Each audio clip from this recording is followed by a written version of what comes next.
Okay, good morning everyone. So today we have come with some very interesting numerical. So in the last class we have discussed about prism.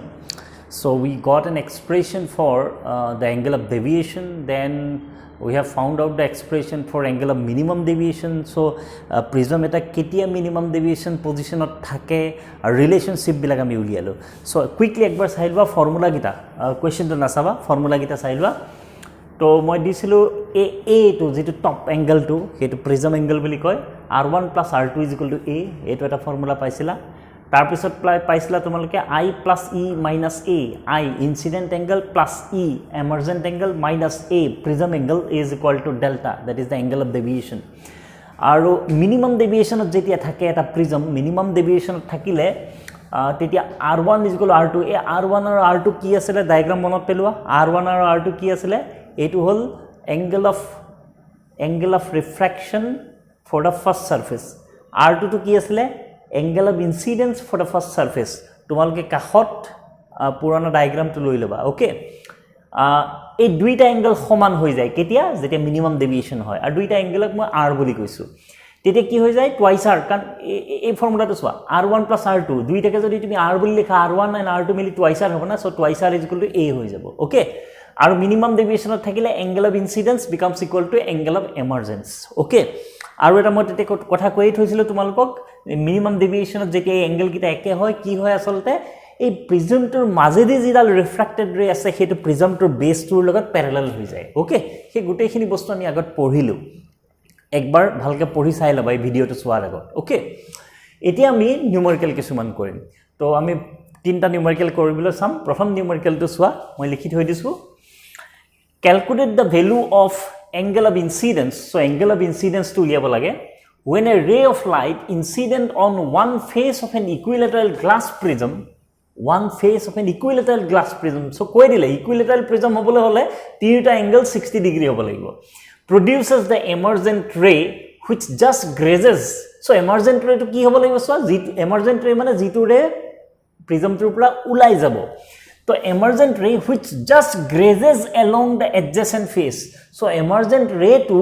jitu itu surface ajate he surface tur kakhedi susori jabo lagibo okay diagram to keneko homo moi dekhom and refractive index of the prism to dia ase √2 okay ঠিক আছে মই প্ৰথম তো diagram to দেখুৱাই লওঁ তোমালোকক so প্ৰথম কথা কৈছে যে প্ৰিজম to equilateral হয় okay equilateral prism এটা আকি লওঁ. So sub angle 60 degree, a to angle 60 degree. So prism angle to 60 degree. A angle to ki boli kau ami a. To a is equal to 60. Prothom eta kotha gom panu. Etia ami edal incident ray aki diu. Okay fine. Akilu. So draw a normal at the point of incidence. Okay fine. Normal edal akilu. Fine. A angle to ki boli kau incident angle boli kau. Thik ase. Etia yar par refraction hobo. Refraction hoi dhora eneke gusi gol. ধৰা এনেকে গুছি গল okay তো ইয়াত এটা নৰমাল আকি দিয়া নৰমাল আকিলু সইন কৰি দিয়া ওকে নরমাল আকিলু সো এ অ্যাঙ্গেলটো আমি কি বুলি কও r1 বুলি কও মনত আছে সাগে r1 বুলি কও এ অ্যাঙ্গেলটো কি বুলি কও আমি r2 বুলি কও এই যে মেইন ফর্মুলা বিলাকত যিবিলাক r1 and r2 আহে কিটা মনত ৰাখিব লাগিব ডায়াগ্ৰামটো মনত ৰাখিবা কোনটো r1 কোনটো r2 কও সো এটো r1 এটো r2 বুলি কও এতিয়া সোৱা এই ৰেটো কি হয় এটো refracted ray within the prism টু ভিতৰদি কেনেকে ৰিফ্ৰ্যাক্টেড হৈছে এটা কোৱেশ্চন টু ফলো কৰিব লাগিব কোৱেশ্চন টু সোৱা when a ray of light incident on one face এটা ফেসত incident হৈছে of an equilateral glass prism produces the emergent ray to কেনেকে যাব চাবা দেই produces the emergent ray which just grazes along the adjacent face. So adjacent face to edi ki hobo emergent ray to graze kori jabo mane susori jabo emergent ray to eneke jabo lagibo to emergent ray to jodi eneke jabole hoy a angle to ami ki boli ko emergent angle boli ko emergent angle to ki hoy jabo etia 90 degree obviously kan এটা normal to the surface আৰু যেটো emergent ray হৈছে emergent ray to a surface খন graze কৰি গৈছে susori গৈছে okay তো তেনে হলে এই নরমাল টু সারফেস কোন পারপেন্ডিকুলার হৈ আছে তার মানে রে টু নরমাল ডালৰ পারপেন্ডিকুলার হল তো অ্যাঙ্গেল টু কি হ'ব 90 ডিগ্রি এমার্জেন্ট অ্যাঙ্গেল টু 90 ডিগ্রি ইনসিডেন্ট অ্যাঙ্গেল টু উলিয়াব লাগে r1 and r2 আমি না জানো বাস আৰু এই মেটেৰিয়েল টুৰ এই প্ৰিজম যেটো আছে তাৰ মেটেৰিয়েল টু ৰিফ্ৰ্যাক্টিভ ইনডেক্স √2 দিয়া আছে তো এইখিনি ইনফৰমেশন আছে আই ভ্যালু উলিয়াব লাগে হেতুৱে হল কোৱেশ্চন আই ভ্যালু উলিয়াব লাগে ওকে এটা চাওঁচোন আমি কেনেকৈ কৰোঁ প্ৰথম কথা হ'ল চোৱা তোমাৰ মনলৈ কি আহিব আচ্ছা মই আই উলিয়াব লাগে আই মই কেনেকৈ উলিয়াব পাৰোঁ এই ফৰ্মুলাটোৰ পৰা উলিয়াব পাৰোঁ নেকি নাই ডেল্টাটোতো মই নাজানো তো বাদ দিয়া সেইটো বাদ দিয়া তাৰপিছত তুমি চোৱা মই যদি R1 টো উলিয়াব পাৰোঁ শুনিবা দেই মই যদি R1 টো উলিয়াব পাৰোঁ তেনেহলে তুমি চোৱাচোন তুমি যদি স্নেলছ ল ইউজ কৰি দিয়া ৰিফ্ৰেক্টিভ ইনডেক্সটো জানাই তেতিয়া sin i by sin r এই r টো জানো না ওকে তো সেই স্নেলছ ল ইউজ কৰি মই i ভ্যালু উলিয়াব পাৰিম সেইটো এটা আইডিয়া হৈ গল ওকে কিন্তু স্নেলছ ল ইউজ কৰিবলৈ হলে r1 ৰ ভ্যালু উলিয়াব লাগিব প্ৰথমতে এটা r1 ৰ ভ্যালু উলিয়াবলৈ হলে আমাৰ ফৰ্মুলা আছে r1 + r2 a a এৰ ভ্যালুটো আমি জানো 60 ডিগ্ৰী কিন্তু r2 তো নাজানো r2 জানিলে মই r1 উলিয়াব পাৰিলো তো প্ৰথম কথা হল r2 উলিয়াব লাগিব সো স্টেপ বাই স্টেপ চিন্তা কৰিবা ওকে চিন্তা কৰোতে একদম স্টেপ বাই স্টেপ সো আমি আকৌ কৈছো চিন্তা কেনেকৈ কৰিব লাগিব তুমি i উলিয়াব লাগে তুমি ভাবিবা মই i কেনেকৈ উলিয়াম মোৰ এটা ফৰ্মুলা আছে যত i আছে i + e - a = ডেল্টা কিন্তু delta angle of deviation to মই নাজানো ওকে e to জানো a to জানো কিন্তু ডেল্টা নাজানো গতিকে এটো বাদ দিয়া হেতু নহব মোৰ তাৰছত চাবা এটো ফৰ্মুলা মই ইউজ কৰিব পাৰো নেকি i উলিয়াবৰ কাৰণে তো সোৱা প্ৰথম কথা হল i উলিয়াবলৈ হলে আমাৰ স্নেলছ ল আছে নহয় sin i / sin r = mu দিয়া আছে i টো উলিয়াব লাগে কিন্তু এটোটো নাজানো তো a টো উলিয়াবলৈ হলে মই প্ৰথমতে a টো উলিয়াই লব লাগিব কাৰণ r1 + r2 = a টো মই জানো r2 টো যদি মই উলিয়াই লব পাৰো তেতিয়া হলে মই r1 টো উলিয়াব পাৰিম তো r2 টো কেনেকৈ উলিয়াম r2 উলিয়াবলৈ কাৰণে এই সাৰফেসখনত মই স্নেলছ ল ইউজ কৰি দিম বুজি পালা সো প্ৰথমতে চোৱা মই সাৰফেস কিখন নাম দিলও a b c okay now for ac for refraction at ac মই শর্টত লিখিছো হা for ac এইখন সাৰফেসৰ ঘটনা লিখিছো তাল স্নেলছ ল ইউজ কৰি দিয়া স্নেলছ ল কেনেকৈ ইউজ কৰা তোমালোকে sin i a surface কোন incident angle কি r2 by sin r মানে refracted angle কি 90 is equal to refractive index of the second medium so they a surface কোন কারণে incident ray a2 so second medium কি বাহিৰৰ medium টো কি হয় air with respect to the first medium তো কি হয় glass প্ৰিজমৰ ভিতৰটো ফাৰ্স্ট মিডিয়াম হৈ আছে না ইনসিডেন্ট ৰে এটো ওকে উইথ ৰেসপেক্ট টু গ্লাস কিন্তু চাবা refractive index of air with respect to glass তো আমাক দিয়া নাই refractive index of glass with respect to air হে দিছে refractive index of the prism is √2 তার মানে প্রিজম মানে কি prism is made of glass so refractive index of prism দিয়া আছে মানে refractive index of the glass দিয়া আছে তো এটো two refractive index of air হে হৈ আছে উইথ রেসপেক্ট টু গ্লাস ইয়াক উভতাই দিব লাগিব তো উভতাই দিলে মই কেনেকৈ লিখিব পাৰো 1/nga এটো তো নেলিখো না আমি উইথ রেসপেক্ট টু এয়ার হলে আমি নেলিখো ওকে সো মই ইয়াক উভতাই দিলে 1 / লিখিব লাগিব হয় না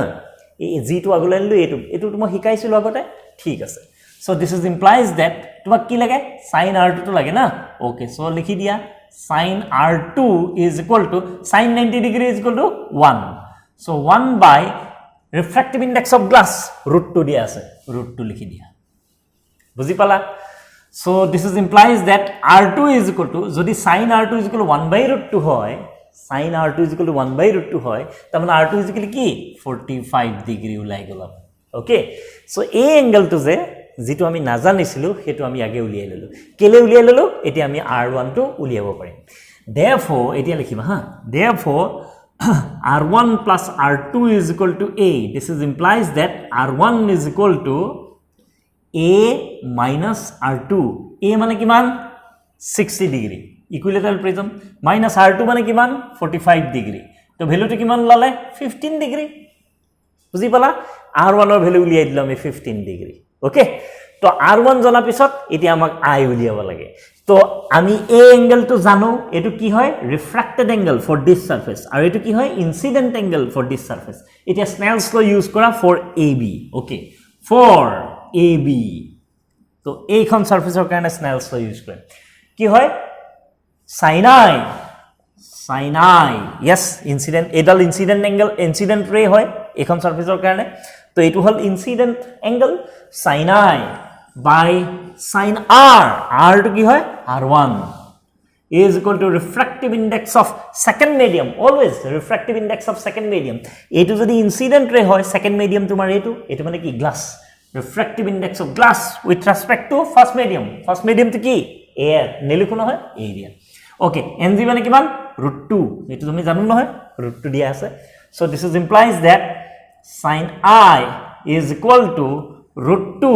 আৰু sin R1 টো হিফালে ট্ৰান্সফাৰ কৰি দিয়া ওকে তো এটো কিমান হ'ব sin R1 মানে কিমান আছিল 15 ডিগ্ৰী হৈ গল so this is implies that I তোমাক I টো হে লাগে I is equal কিমান হৈ যাব sin inverse root 2 sin 15 degree বস so আমাক উলিয়াবলৈ কৈছিলে calculate the value of angle of incidence উলিয়াই দিলা calculate the value of angle of incidence okay so মনত ৰাখিবা ইয়াৰ পিছত আমি আৰু এটা নিউমেৰিকেল কৰিম একে ধৰণৰ so মনত ৰাখিবা এই ধৰণৰ কোৱেশ্চন বিলাক বহুত জৰুৰী আনসাৰ ঠিক আছে ওকে ফাইন so এই ফৰ্মুলা গিটাই তোমাৰ যেতিয়া প্ৰিজমৰ কাৰণে নিউমেৰিকেল কৰিবা এই ফৰ্মুলা গিটাই মেইন ফৰ্মুলা হ'ব ওকে এটা কথা মনত ৰাখিবা যেতিয়াই প্ৰয়োজন হ'ব আমি স্নেলস ল বেছিকৈ ইউজ কৰিম স্নেলস ল ইউজ কৰিম ওকে এইকিটা বেস ফৰ্মুলা মনত ৰাখিবা মিনিমাম ডেভিয়েশনৰ কাৰণে এইকিটা এতিয়াও আমি এইকিটা ইউজ কৰিব লগা হোৱা নাই কাৰণ এই নিউমেৰিকেলটোত এই প্ৰিজমটো মিনিমাম ডেভিয়েশন পজিশনত নাই সেই কাৰণে ইউজ কৰিব লগা হোৱা নাই ওকে যেতিয়া ইউজ হ'ব আমি দেখো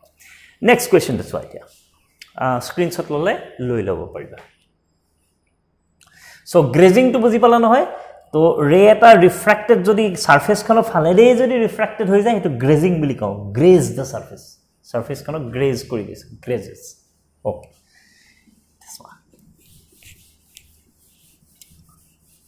তে নেক্সট আৰু এটা কোৱেশ্চন লও মই কোৱেশ্চন কিটা লিখি দিব লাগিব এটো question লিখাছোন calculate the value of angle of incidence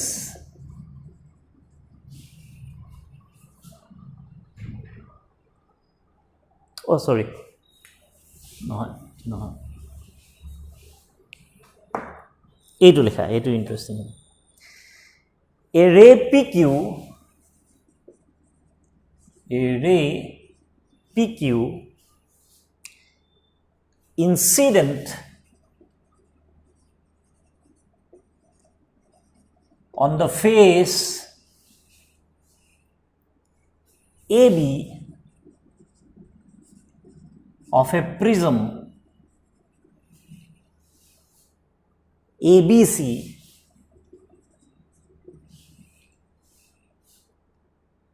emerges from the face AC emerges from the face AC such that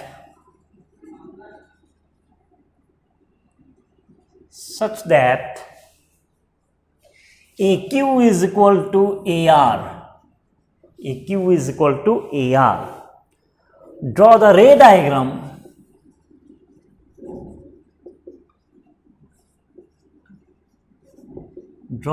diagram showing the passage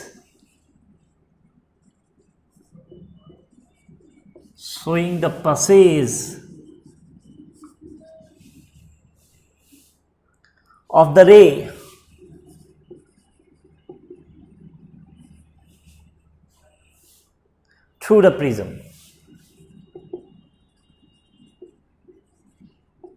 through the prism okay if the angle of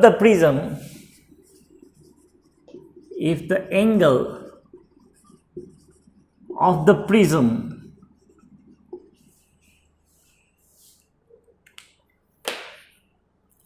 is 60 degree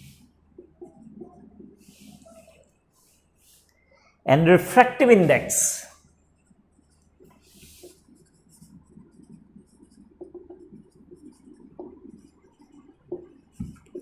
of the material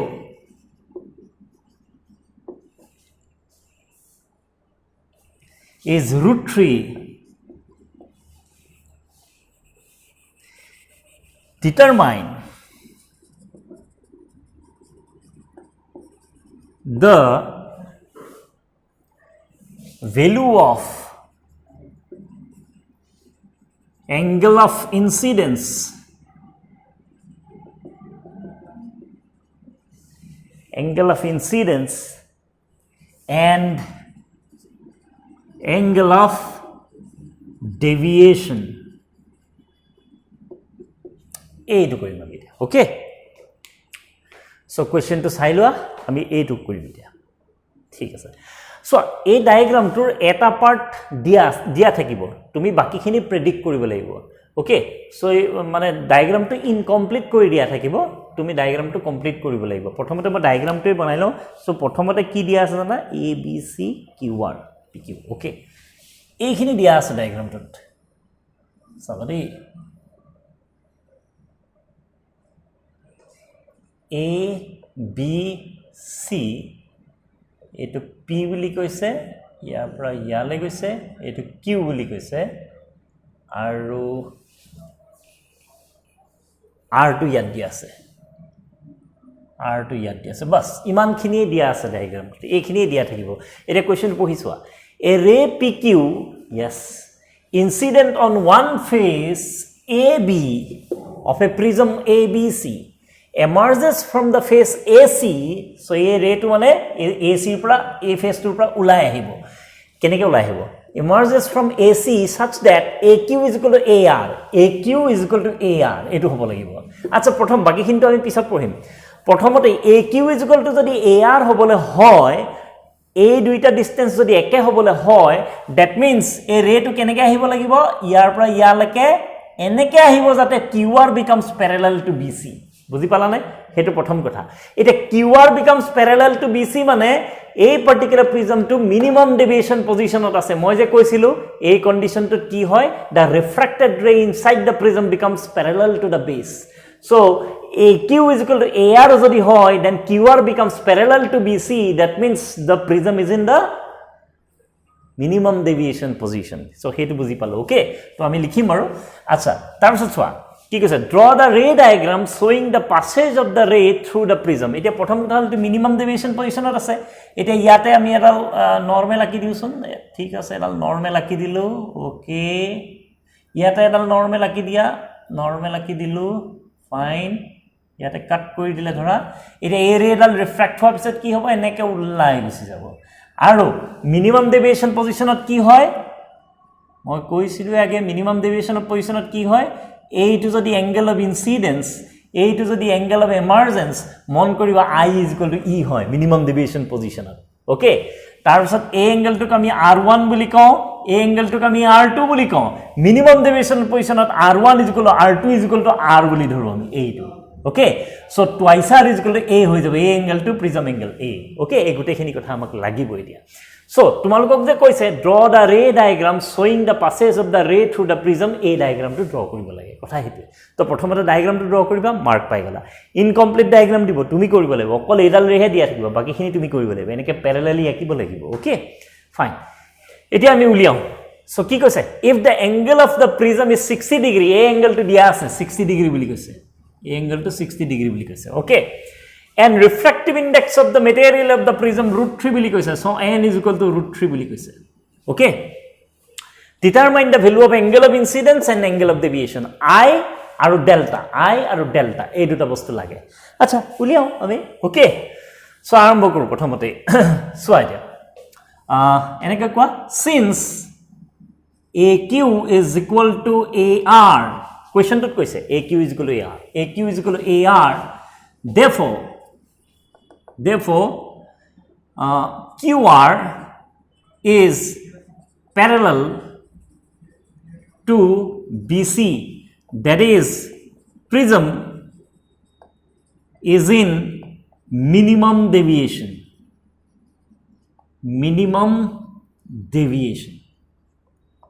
prism is in minimum deviation এটা minimum deviation থাকিলে I is equal to E okay মনত ৰাখিবা I is equal to E and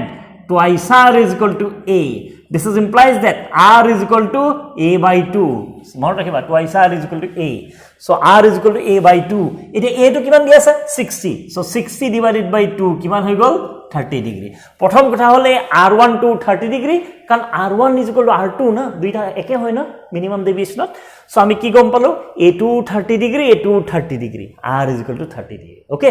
so এইটো যদি 30 degree হয় এইটো যদি 30 degree হয় ইজিয়ে হৈ গ'ল চোৱা তোমাক ৰিফ্ৰেক্টিভ ইনডেক্স দিয়াই আছে এইটো এংগল জানা এইটো ইনসিডেন্ট এংগলটো উলিয়াবই পাৰিবা তো উলিয়াই দিও আমি স্নেলছ ল ইউজ কৰো so for the face AB okay face AB কাৰণে এপ্লাই কৰা স্নেলছ ল ইউজ কৰি দিয়া so sin I by sin R এই R1 টুক মই R বুলিও ক'ব পাৰো না R1 = R2 = R so sin I by sin R is equal to refractive index of glass okay so yet likhisu ha this is implies that sin I is equal to refractive index kiman di ase √3 sin R kiman hol lale 30 degree to sin 30 degree is 1/2 so kiman hoy jabo etu √3/2 etu hobo 1/2 so √3/2 okay sin I is equal to √3/2 then hola I is equal to kiman hol I is equal to 60 degree ulai gol incident angle to ulale 60 degree okay therefore E is also equal to 60 degree kyo I is equal to E na incident angle is equal to emergent angle ketia hoy minimum deviation position ami to gom palbo etu minimum deviation ase kyo minimum deviation because QR refracted ray is parallel to the base okay so E is equal to 60 degree pai gelo so amak uliyabole disile incident angle uliyalo etia angle of deviation uliyaba lage acha angle of deviation uliyabole kane etu formula use kori dibo paro parone nor delta janu na janu delta uliyabo lage a janu e janu I janu okay so again delta is equal to I plus E minus A I 60 degree E 60 degree A 60 degree eta 60 ekta 60 gusi gol ki thakile 60 degree thakile to angle of deviation ulialo angle of incidence ulialo duitai 60 degree ula side ba okay aru eta question kori so jodi screenshot lage loi laba okay ei question kita kintu bahut important question okay so minimum deviation problem eta korilo ami so next question so aja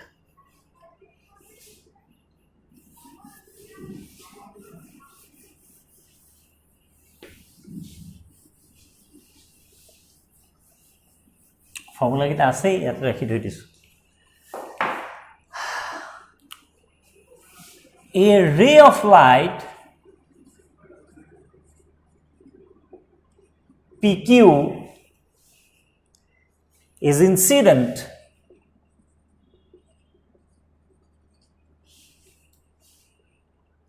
at an angle of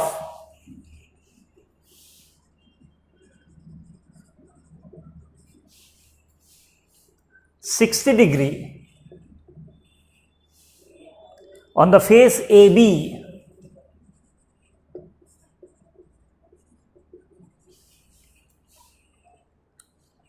of a prism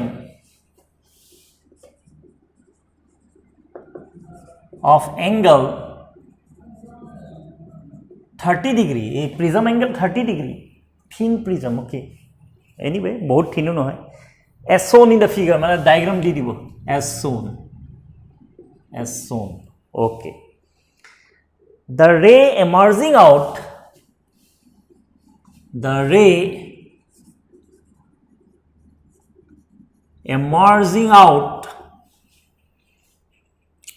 of the prism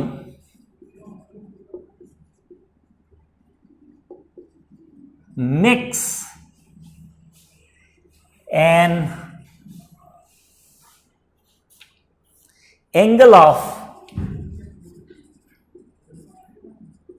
30 degree with the incident ray.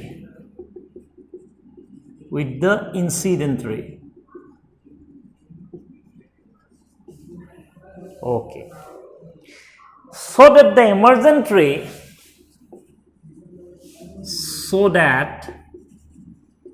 emergent ray is perpendicular to BC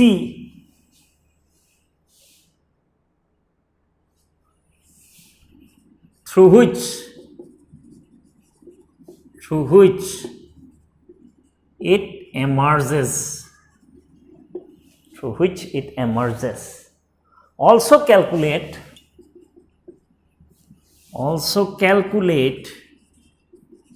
the refractive index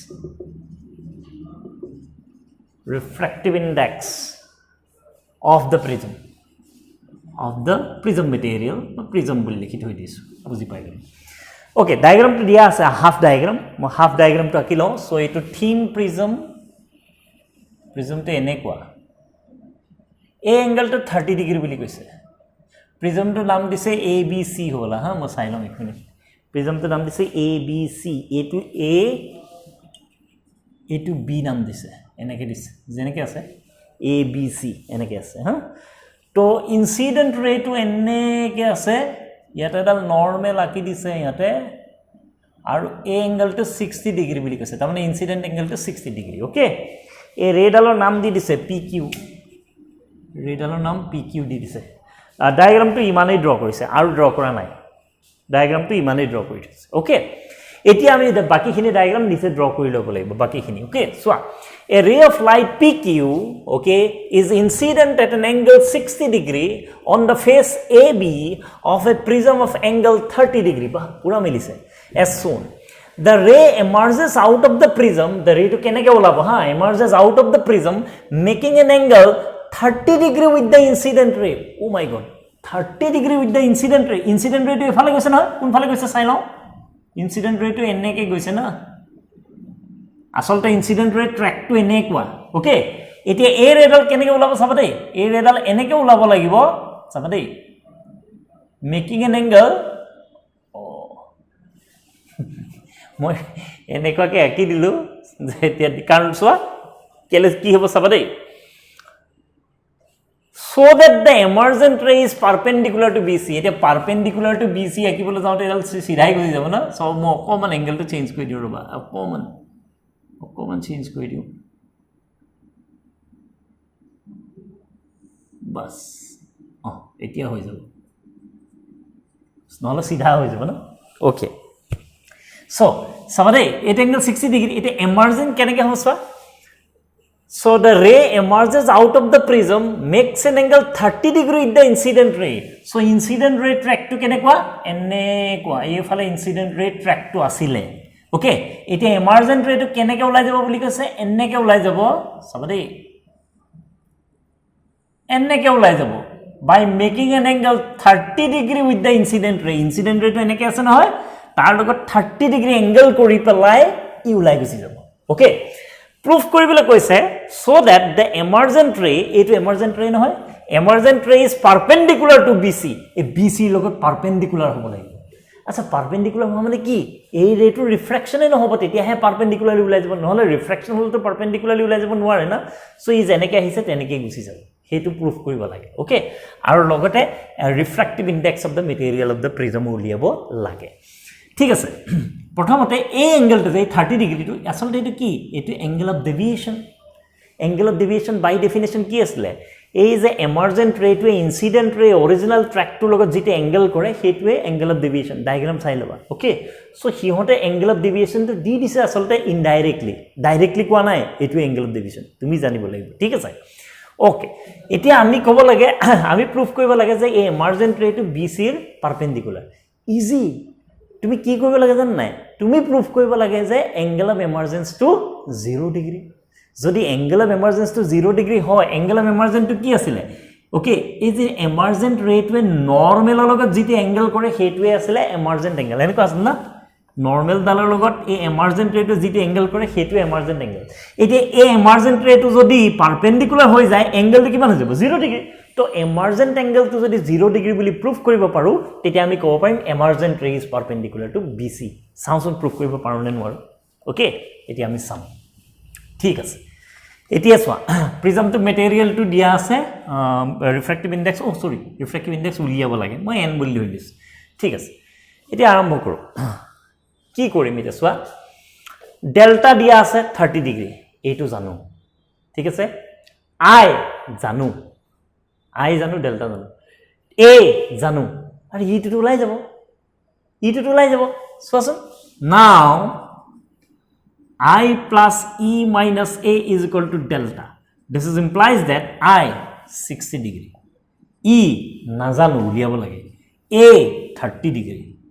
minus delta 30 degree. It angle of prism 30 degree. It angle of deviation 30 degree. This is implies that A minus 30 to হিফালে গুছি গল plus 60 হৈ গল এফালে plus 60 cancel হৈ গল E is equal to 0 degree. Okay, that is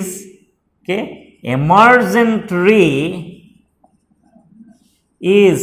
perpendicular to BC. এটা proof হয়ে গল, so easy. Emergent angle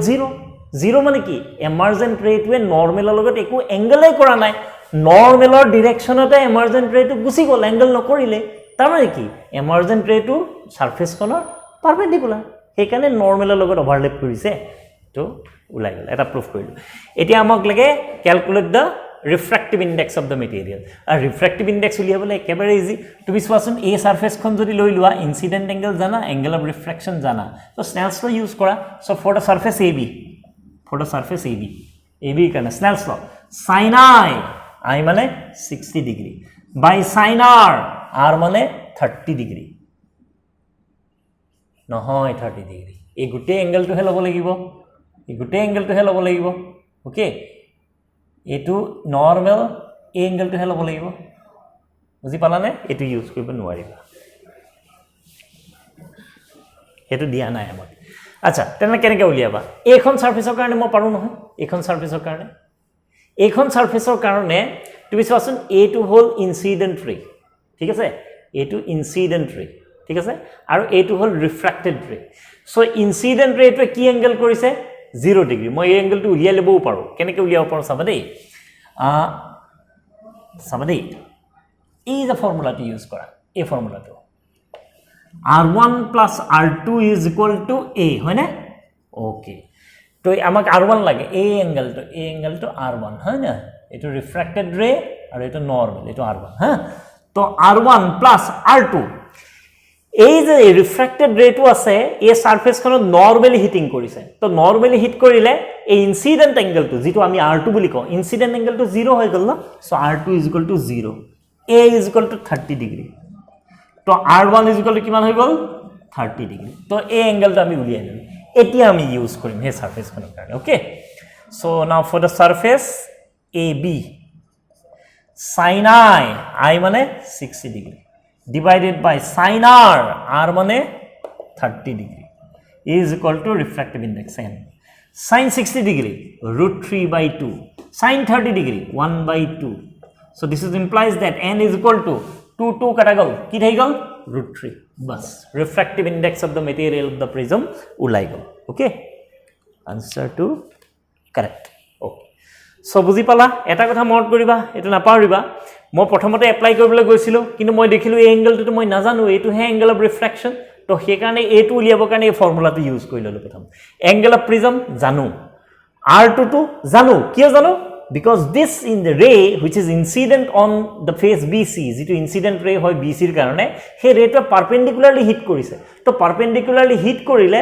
তাৰ angle of incidence কিমান হৈ গল 0 না, ওকে। এঙ্গেল অফ ইনসিডেন্স তো কি আছিল, এই ৰেখন এই ইয়াত যদি কোনোবা এটা ৰে যদি এটা নৰমাল কোনোবা এটা ৰে যদি এনেকে হিট কৰে তেতিয়াহলে এইটো হ'ল এঙ্গেল অফ ইনসিডেন্স, ইয়াত তো এনেকে হোৱা নাই না, এই ৰেডাল এনেকে গুছি গল, তো নৰমালৰ লগত ওভাৰল্যাপ কৰিলে এঙ্গেল নবনিলে, এঙ্গেল 0 হ'ল, R2 is equal to 0, তো তাৰ পৰা R1 উলিয়াই ললো, তাৰপিছত স্নেলছ ল এপ্লাই কৰিলো। So we have done 3 numericals today. Please go through. If you have any doubt,